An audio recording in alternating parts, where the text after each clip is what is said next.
Hey everyone, Dr. Hanisha here. Thank you so much for joining me on my podcast, Mahon Health with Dr. Hanisha. Mahon literally translates to great in Sanskrit, and it just doesn't make sense to have anything but the absolute best when it comes to your health. My goal is by you listening or watching this podcast, you're getting just a little bit closer to achieving Mahon or great health yourself. This podcast is all for you, so please make sure to comment what you'd like to learn more about so I can get a guest on the show who's an expert in that field, or I might even talk about it myself. I'm also super excited to announce my new practice, Mahon Health.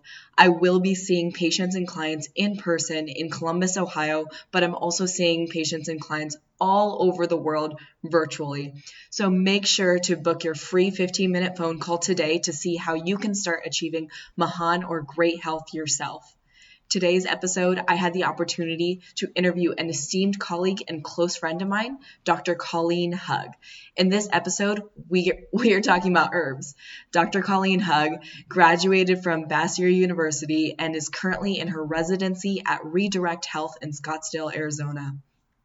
She has a passion for melding naturopathic modalities into standard primary care. She has studied native plants throughout the Southwest, Pacific Northwest, and New England. During school, the former Botanical Medicine Club president, she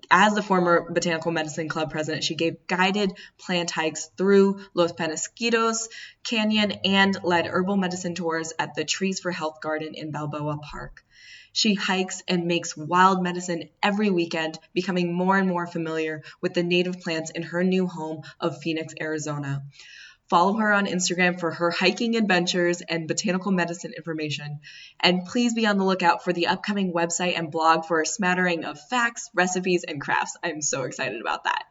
She was always the herbal go-to for me, and Valentine's Day is coming up, so I'm feeling super reminiscent of the times where she and some of our colleagues would make herbal Valentine's Day chocolates, and they were so, so good. So I'm going to need to get that recipe for you all because they were phenomenal, and since Valentine's Day is coming up, I feel like you all will definitely enjoy that. All right. Well, without further ado, make sure to leave comments below what you thought about this episode and reach out to Dr. Hug or myself after the show. All right. Enjoy. Hi, Dr. Hug. How are you doing today? Good. How are you? Good. Thank you so much for joining me on my show today. I'm so excited to have you. I'm excited. I'm honored to be here. Oh, great. Okay. Well, let's get right into it. So the first question that I ask all of my guests, and I want to ask you, is what is your journey? What's your story? How did you get to naturopathic medicine? What drew you towards this profession? Yeah, sure. So I started off, I was doing medical microbiology at UNH, and I worked in a lab, and I worked part-time with people doing home care. And then I worked a little bit in an emergency room, and I was like, you know what? I think I want to go into medicine. And through that experience and the research that I was doing under another professor, he introduced me to naturopathic medicine. And I was like, what is this? This is super cool. I love microbiology. I love bugs. I love nature. Mm-hmm. And then here's naturopathic medicine, which is using that and caring for people. And it seemed like it made a lot of difference in the care that I could do. So I signed up and went to Bastyr. And that's it. I love it. Yeah. Awesome. So what drew your fascination towards herbs in general? So I think it's so bizarre that I never was obsessed with them before. I was always outside when I was a kid. I played in the woods. I mountain biked. I hiked. And then I sat down in the Bot Med class. It was like the first class. What was it, our second year? Or, yeah. And it was lab like, or whenever we took botanical medicine lab, yeah. Or was it during the class? I think it was the class, whichever one came first. I can't fully remember. I don't remember either. Like, I met Dr. Weeks, and she was introducing botanical medicine. And I was like, it was like a light. I was just like, bing, this is totally it. It's the perfect blend of nature and science. Yeah. And so I was hooked. That was it. And I love being in nature. It's an excuse to get outside. Mm-hmm. It's so cool. So most of my listeners probably don't really know what Botanical Medicine Lab is, but Yeah. for us, it was really like this cool, like, potions. It was like Hogwarts, where we were Yes. making different tinctures and teas, and it was the coolest experience, because like you said, I felt the same way. Just going into that class, I was like, this is so cool. Like, There's I like knew, jars, it's bubbling. You feel like a witch. You're like, oh my God. This is great. yeah, it was so exciting. I remember just being like, I'm at Hogwarts. This is Yeah. awesome. There's even mugwort. I mean, come on. Yeah, there's even mugwort. Yeah, exactly. And it was like, it was absolutely one of my favorite classes ever. And I was similar. Like, I was interested in herbal medicine. Like, I grew up with Ayurvedic medicine, Yeah. the ancient Indian medicine. Well, for my listeners who don't necessarily know, it's the ancient Indian medicine, and I grew up with a little bit of that. So I knew a little bit, and I was like interested in learning more, and that's what drew me towards naturopathic medicine. But when going into that lab, I was like, this is way cooler than I ever had imagined. This is so It was, exciting. yeah, it was gold. Yeah. All right. So let's talk about adaptogens. I absolutely love my adaptogens, and I love taking them on the regular and recommending them to all of my patients. But let's talk about them. What are they? Yeah. So I would say the best way, let's talk about, so the definition of adapt is basically to bring a behavior and alter the function and that behavior to fit a situation. And that's essentially what they do, is they make your body adapt to the situation that it's in the best way that it possibly can. And for what the society that we live in today, a lot of that is stress. And so it helps us manage those stressors, physical, mental, all varieties, all kinds. And that's why they're magical and everyone needs them and loves them. Yes.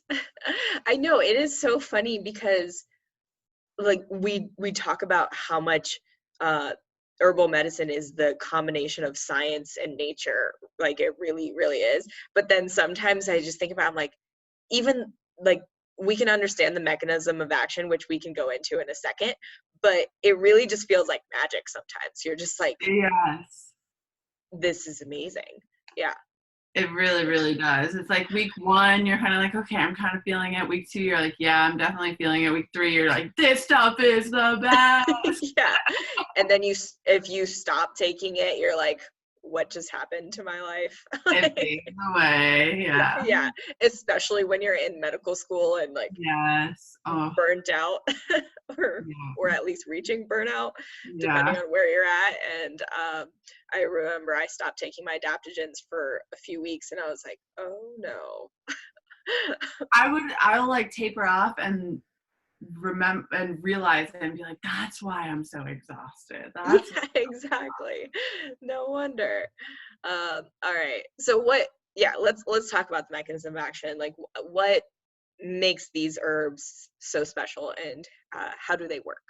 how do they do their thing. Yeah. So I guess the first thing I'm going to say about herbal medicine is there's always a synergy, and all the phytochemicals in the plant constituents are doing a million things. So what we understand that they're doing now is they work on that's what's called the hypothalamus pituitary adrenal axis, which is the brain to the adrenal gland.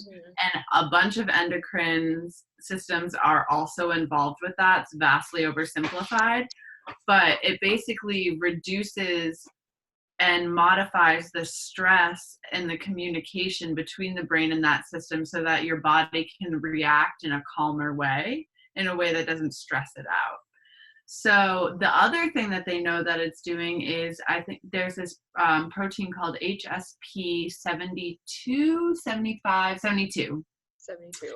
And it's a chaperone protein. What it does is it makes sure that cells don't apoptose, so they don't commit cell suicide. And cells do that when they're under stress.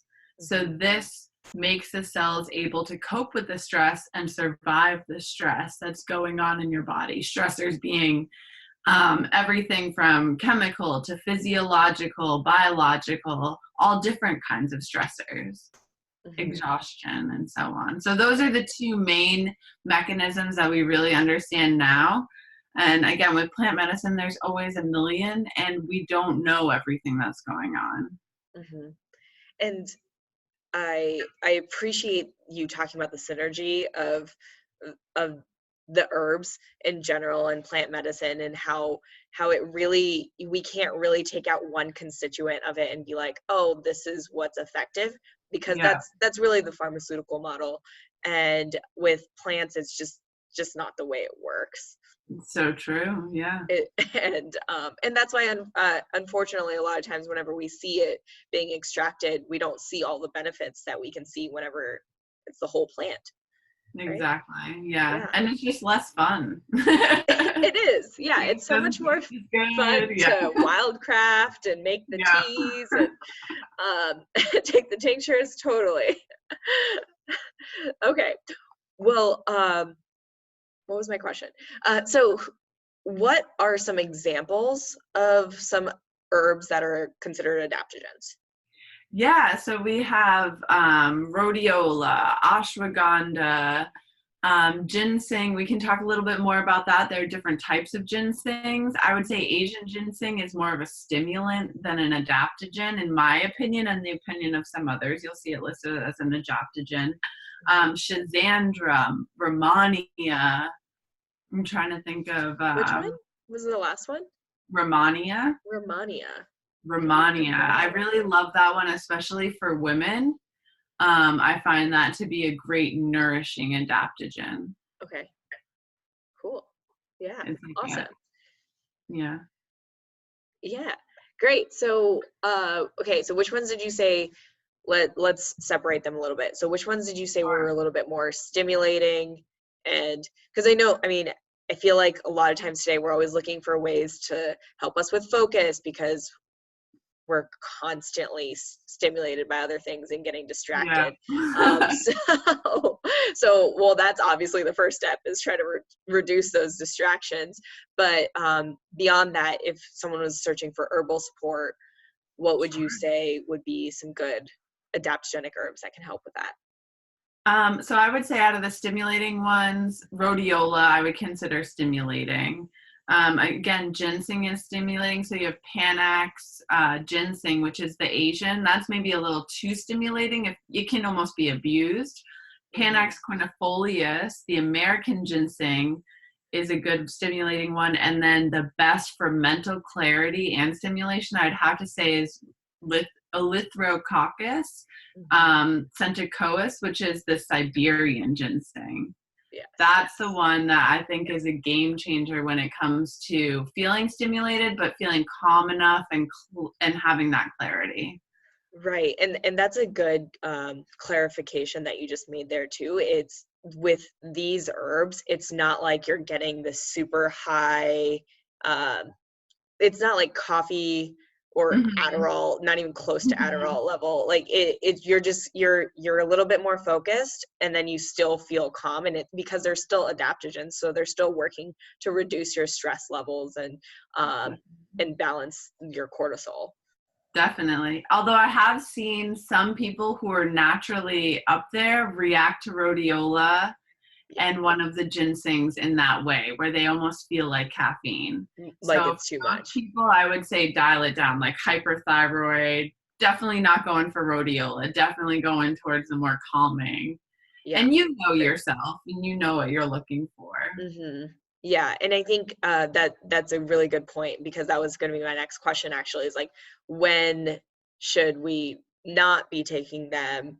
Like, I know also rhodiola can also lead to constipation. So if that's a tendency of yours, then rhodiola is probably not going to be a good adaptogen for you. Not so helpful for you, yeah. And it's so funny, though, because at the same time, I have seen it help hypothyroid patients, but not with constipation. So just make sure you're doing your dealing with that another way. Yeah, definitely. And then it's, again, working with a naturopathic doctor or someone who knows what they're doing in terms of these herbs, because then they'll know what actually works for you. Exactly. Yeah. So like anytime you have pregnancy, children should have great stress responses themselves because they are young and they haven't been taxed. So that's really focusing on triggers and what's going on behind that. Mm-hmm. And then they have just different physiology. So always working with a naturopathic doctor for those situations, any type of autoimmune, if you're on immunosuppressants, a ton of drugs. I wouldn't say stay away from adaptogens. I would say just be guided by someone Right. who's using them. Making sure there are no interactions. Exactly. And, and that's where naturopathic doctors really excel at knowing those herb drug interactions. And Absolutely. so I think that's definitely something that many people don't know about. Mm-hmm. So, okay, cool. So, all right. So we talked about what was more stimulating. Let's talk about what's more calming, which is what I think is more necessary for everyone in this country, for most people. So what would you say are some more calming adaptogens? I would say in terms of definitely calming is ashwagandha. And that one just, I mean, the name is Withania somnifera, som being related to somnolent sleep. And so that's one that really resets your rhythms and can help your cortisol, make sure it's low at night, make sure you're going to sleep. And other ones that would be more relaxing, as I've mentioned Romania being nourishing. Schizandra, I think of almost as a little neutral. I think that it's not necessarily stimulating. It's not necessarily going to turn you down, but it's a nice even keel. So that's a good one to go to if you don't know what would be best. Mm-hmm. Yeah. And what's interesting is that I actually just realized this with Withania somnifera. And so like, I understood that calming aspect of the somnifera, but ashwagandha in Sanskrit literally translates to vitality of a horse, or energy of that of a horse. Yeah. And so what's interesting about that is like that really just shows the adaptogenic effect, where like it can do whatever your body really needs. But I usually do use it to feel more calm, but I feel more sustained. I think that's the main thing. It's like I make my ashwagandha tea almost every morning, you know, and I can get through the day, and I just feel more level-headed. Absolutely. Yeah, that's a great one. It's one of my favorites. I think everyone should be taking ashwagandha. Yeah, definitely. What do you think about Shatavari? Oh my goodness. I honestly totally forgot about that one. So that's like what's the Latin name? Is that the it's on the tip of my tongue. It smells like potatoes. I do not remember the Latin name. I'm actually going to look it up right now. Find that out. Asparagus racemosus. Yes. Yeah. Okay, so that's a great, nourishing, calming, relaxing adaptogen that I had totally forgotten about, to be honest. I guess I haven't made anything with it recently. Another one, holy basil. Holy basil is amazing. Holy basil. Yeah, those, I would say those two would be more on the calming aspect and yeah, that's kind of what I was thinking. And like the way I've learned about those herbs, I remember learning ashwagandha is a little bit more of like that masculine sort of energy, and that's why it's so prevalent in our culture, in our world today, because we tend to be more masculine dominant as a whole, as a society. And then Shatavari is more of a feminine energy, and I think we need more of that going around. I'm like that's it, I'm hitting the herb shop tomorrow. I actually just got some Shatavari for myself too, so then that's why it's really been on my mind. It's just like, like this is a big part of bringing back my feminine. Yes, absolutely. And that's that masculine just likes to take over sometimes, and we gotta remember to nourish the feminine. We gotta nourish the feminine. That's on our creative side. Yeah, everyone. Yeah. Totally. Yeah. And it's just, I mean, it's easy to get drawn back into that masculine because that's where our society is. And even if we talk about what we do, and you and your residency right now, and me having my own practice, a lot of the things that we're doing is more like masculine energy driven, but then creating and healing, all of that's very feminine. Absolutely. Yeah. So it's a balance. Yeah. Yeah. Awesome. Okay. So, one thing I feel like my listeners would love to hear about, and I love learning more about this because I feel like I definitely don't know as much as you do on this topic, but debatable. I know. In terms of mushrooms, let's talk about the healing mushrooms and just tell me about them. Everything mushrooms. Yeah. So I think what's so great about mushrooms is not only are a lot of them adaptogenic, but they're also immunomodulatory.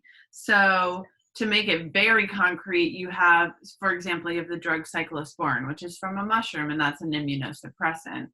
And then you have people now taking mushrooms to boost their immune cells after chemotherapy and after cancer treatments. And that's showing like the different sides of how effective they can be. Now that one mushroom can do both tuning down the immune system and tuning it up at the same time in your body.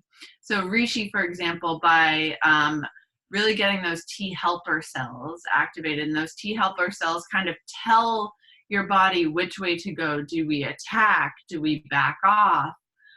So it can help with an autoimmune situation. It can also help with someone whose immune system is too low, while nourishing you and working with that HPA axis and those chaperone proteins. It's just like everything in one. Yeah. And they're just so great. That water soluble. I mean, yeah. And I think that's what's so cool about it. Like you said, that it can help modulate the immune system, so it can actually suppress it when need be, and then also stimulate it if need be. And for a lot of people with autoimmune conditions, even stimulatory herbs or immune stimulatory herbs can be triggers. So we don't want to be, so something like echinacea, we know astragalus, they're really, they stimulate our immune system. And that can be good for a lot of people in certain situations, in acute situations, but for people with autoimmune conditions, it might not be ideal for them. And so that's where these mushrooms are so great. Exactly, yeah. And then they're increasing your natural killer cells, so they're helping you fight cancer. I mean, it just goes on and on. Not to mention, then you have a bunch of food. Like, you can just eat them as food. You can get the protein and all of this nourishing medicinal action. Yeah, definitely. And that, mushrooms are so cool like that. So what are some of your favorite mushrooms, actually? So I would have to say, I mean, obviously my dog's name is Reishi. Ganoderma lucidum. I absolutely love Ganodermas, I think, because the reason I fell in love with them, they're easy to identify, so I could immediately harvest them. I harvested a different Ganoderma in San Diego. They're really hard and woody, so I chopped it off. They last forever. In terms of, let's see, some of the other mushrooms, I love chicken of the woods. I love hen of the woods just because I love eating it. Lion's mane and all of the other, that's great because it helps with those brain games. Yeah. And, it looks so cool. Have you ever seen it? Yeah, lion's mane looks so cool. It looks as magical as it is. Yeah. So those of you listening, as long as you're not driving, you should definitely look up what lion's mane looks like. Totally. They look awesome. Totally. I found the Americanus genus on the East Coast, and I harvested it, and I was just like, I was hiking and I saw it. It's just like it's magical. You just see it and you're like, nothing else looks like this. Yeah, that's so cool. Actually, let's talk about harvesting a little bit. Sure. I feel like this is something, at least a lot of my patients that I talk to they don't have a clue what we're talking about when we talk about harvesting or making tinctures. So can you explain what that really is? So wild harvesting, you're going out. Often you have to go on BLM land, that's Bureau of Land Management, to do it the right way. You can't be taking from state parks, but you go out, you identify your herbs, and you source them sustainably. If you see 7 plants and they look like they're all doing well, you can take a little bit of it. And I find net bagging is great because it doesn't keep it too wet. You can hang them up. So you're basically sourcing the plants that you use as medicine out from the wild, and they grow everywhere. Once you start identifying them, you'll realize how common and easy it can be just to get certain plants in your area. Definitely. And yeah, I think that was an important point that you made to be doing it the right way, because there are a lot of endangered species when it comes to plants right now. And even though they have medicinal benefits, it's not really the kind thing to do to the planet, and we'll eventually run out and we won't have them either. We have to show respect for sure. Yeah, exactly. And I think that's really important. But yeah, let's talk about other ways to take them then. So we've harvested them. So now what can we do? So you can make a tincture, which is an alcohol extract. Now, when you're going for water-soluble constituents, like we were talking about with the mushrooms, you'll do like 35% alcohol. And that's going to be the case for a lot of plants and a lot of fresh plants, 35 to 45%. And that alcohol pulls out all the medicinal components. You leave it there for 2 weeks and you strain them. You take dropperfuls of the tincture. I think that's a great way to take adaptogens when you really want them to act as fast as they can, is to do the tincture forms of them. And then fresh plant is the best for tinctures. You're not going to get better tinctures from dried plants. You should pretty much always have it fresh, excluding a very small percentage of plants. Yes. And the dried plant. Okay, sorry, I think you were about to say that, but would be better for teas usually. Yes, exactly. Yeah. So then the dried plant, that's when you're making your teas, and so you can save it. And teas are also great for adaptogens, but when you're using a lot of adaptogens are roots and barks, you want to boil it in the water for 20 minutes with the water boiling, not like your typical tea making where you pour it over, because a lot of these adaptogens are thick and heavy and need to boil for a while. Yeah, definitely. It's a part of my ritual to actually boil it's usually ashwagandha that I have. And it is. Yeah, I will let it sit for 15 to 20 minutes and just let it boil, and then we'll strain it to drink it, because that's the only way it's really effective. Sorry, I had to put my hair up. It was like bothering my You're fine. So what was I going to say? So I think one of the things that we've talked about in the past before, just in our conversations, is like how much history is in these herbs and in practicing this plant medicine. And I kind of want to go into that a little bit. So can you talk about a little bit more about that? Absolutely. It's funny too, because we're talking about teas and tinctures, and tinctures are relatively new. So a lot of people who were using these plants hundreds of years ago, or like a couple hundred years ago, thousands of years ago, alcohol wasn't readily available, not to the strength that you need for a tincture. And so oftentimes these plants were always made in teas. And so I think that's one notable thing, is we get a lot of the constituents from the tincture, and it can be very powerful. But how all of these were used historically they were smoked, they were in teas, they were made in powders, they were burned on the fire, they were inhaled, they were bathed in. And a tincture is relatively new.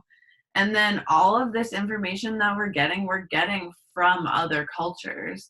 You have Ayurvedic medicine, you have TCM. We've learned so much. That's where the first adaptogen research, the information came from TCM, and they started doing the research in World War II because they wanted to make soldiers who had more endurance and more stamina, and that's why they started researching them. But the plants were coming from all these Asian cultures that they were learning about. And then just as, me being in Arizona right now, all of the indigenous peoples and the native populations, we would know nothing about these plants, and we still know a fraction because their culture was decimated, and with that, a huge percentage of the knowledge. And so we're really lucky to have the knowledge that we do have, and science, modern day science, is backing it up, but we got all this information from oral tradition and from studying texts and manuscripts of Ayurvedic medicine, of TCM, and all of the of all cultures. the ancient healers of the world. We're everything that we're researching now in the more modern style of research is because of these ancient healers and ancient medicines and traditions. And that's really cool. I didn't actually know that about the World War II and enhancing performance for soldiers. I didn't know that was when they really started doing research. So that is really fascinating. I believe that's when the term adaptogen was termed. Okay. Because the researcher was like, these reduce the immediate stress response and make the endurance phase before the burnout phase last longer. So. Oh, cool. Yeah, and for those listening, I don't think you clarified what TCM was, but that's just traditional Chinese medicine. Yeah. Just in case someone didn't know what that meant. Absolutely. Yeah. So those are definitely, I mean, traditional Chinese medicine and Ayurvedic medicine are probably the most documented of the ancient medicines, I'd say. But every single culture has their own. Every South America, Africa, wherever you go, Australia, any indigenous population has their own sort of medicine that they've had. And yeah, like you said, we're so lucky to be able to even have access to some of this information. Considering what happened to all of those cultures. And yeah. Exactly. And I feel very grateful for that. Absolutely. Okay. All right. Before we move on to the rapid fire questions, sure. I wanted to ask you, well, actually 2 questions. So my first question was, if you were stranded on an island and you could only have one herb with you, or there was only one herb on that random island, what would it be? What would you want it to be? I was hoping that I could bring one and then I could use whatever I found there. So you know what? I've really been loving Anamopsis californica, also known as yerba mansa. Okay.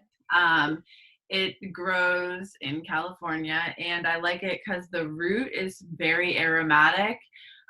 So very antimicrobial for sinus, for throat, for GI. So I think I could use that to kill bugs. The leaf is really soothing, and so I could use that for also stagnant conditions, like if you sprain an ankle, to speed up the blue boggy healing process. Mm-hmm. And it changes the soil so other plants grow better. So maybe I grow some other plants. I'm going to stick with that one. That's a really hard question. Yeah, I know. But it's kind of fun to like try to figure that out. Yeah, definitely. Okay. All right. So my last question before we move on to the rapid fire is really just like, was there anything that we didn't get to go over right now that you really want our listeners to know about? Honestly, I think we touched on it all. I wanted to throw that World War I piece in there because I thought that was cool, that it was like improving stamina of sleep-deprived soldiers. Yeah. Because when I try to get people to take adaptogens who aren't into it, I throw that one in. But yeah, I think we covered some good bases. Awesome. Cool. All right. So let's do the rapid fire questions. You do not have to answer them rapidly. It's just the round. All right. So we talked about Mahon health meaning great health. What does Mahon health mean to you? So Mahon health, great health means to me that a person is vital, feeling optimally healthy so that they can fully live their life and reach their goals, and they have the energy, they have the brain power, they have the vitality and the love in their heart to do all the things that they want to do. That's what great health means to me. Mahon. Yes, I love it. Being able to achieve your goals. And I love that you added like they have the love in their heart to do that, because I think that's something that people always forget. But that's so necessary. So necessary, yes. Yes. Okay. So then the next two questions, they could be the same, they could be related, or they could be totally different. It's really dependent on you. So what was the most difficult health change for you to make, and what are you still working on? Definitely the same. Okay. I think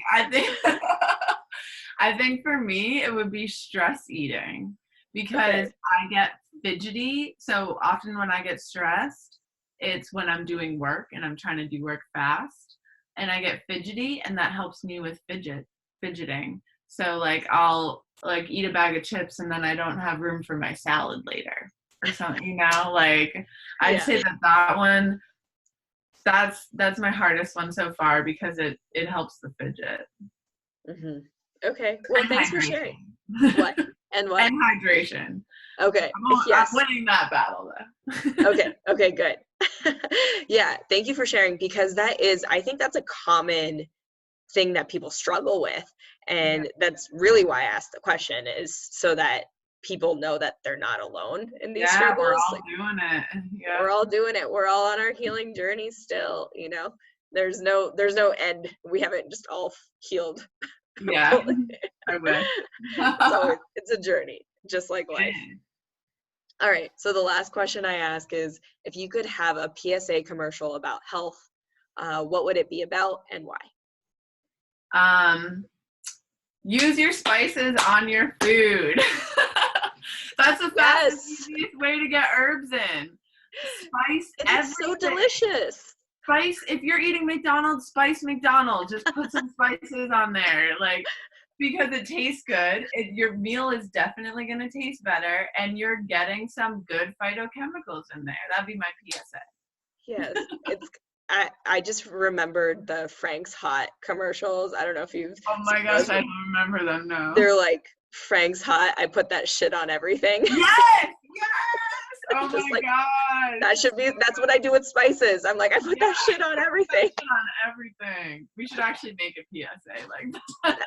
It really should be. It really should be. So good. It's so good and so good for you. And yeah, like you said, it's the easiest way to get all these medicines right into your body. It's amazing. And it tastes so good. Exactly. Portable, carry a bottle around, you know. Yeah. I actually always have like some sort of spice with me, you know, like a mixed seasoning of some sort. Like, I don't know what's going to happen. I might need it. It's going to taste better though.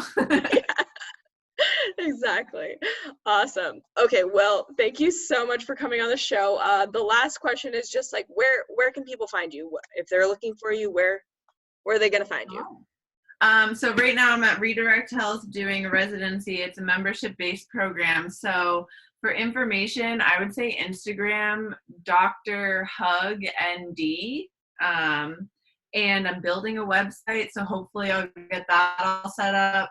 And I'll definitely be putting herb knowledge on both of those things. Okay. So if you want to know about herbs and see some random tidbits, follow me there. And hope to spread the good knowledge. Yes. Yeah, she's definitely got some great stuff. So really appreciate it. And beyond herbal medicine, of course, as a naturopathic doctor. It goes all over, yeah. It goes all over. So pictures of my dogs, I mean. Yeah, Rishi. Yeah, Rishi's the best. So awesome. Thank you so much, Dr. Hug. I really appreciate you coming on the show. And thank you. I hope to see you again soon. Yeah, I hope to see you soon. Thank you. It was the best. Thanks. I hope you all enjoyed that episode and now have a better understanding of the power of herbal medicine, what we can start to take now to reduce our stress levels, and properly sourcing herbs and knowing what is ethical. This is so important, and one thing Dr. Hug and I forgot to mention during the show was the fact that Eleutherococcus ginseng, which we talked about during the episode, is actually not a good plant to use right now because it's currently endangered. So I will have all the sources where you can see what herbs are currently endangered and what we should veer away from when taking, even if you can find it in any grocery store or any essential oil company has it. One commonly used example is boswellia or frankincense.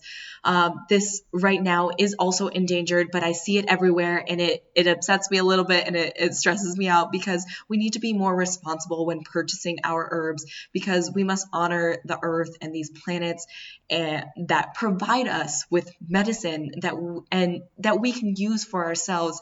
And when we do that, when we honor the earth and take these things into consideration, the earth will take care of us as well. It's just this beautiful symbiotic relationship, and I think it's really important to take that into consideration when purchasing these herbs. So I will have Dr. Hug's information and the resources she mentioned in the show notes below, so make sure to check those out. But that's all I got for you all today. Wishing you all Mahon or great health, and I will see you next time.